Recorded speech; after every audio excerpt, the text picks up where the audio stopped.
Endi Yaxshi ko'rib qoldim sizni. siz bir oddiy taksi bo'lsangiz, meni kim ekanligimni bilasizmi? Dadangiz ismli Bekzod aka emasmi?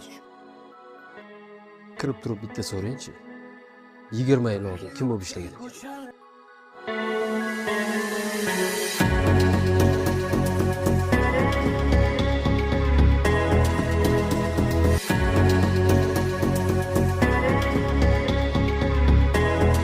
Mana bu gul 400 ming turadi. 2 kunda ishlab topgan pulim. Ahmoq ekanman.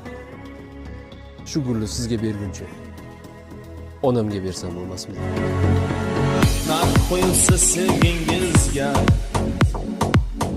bozoringiz chaqqon ancha, xaridorlar bo'ldim sizga.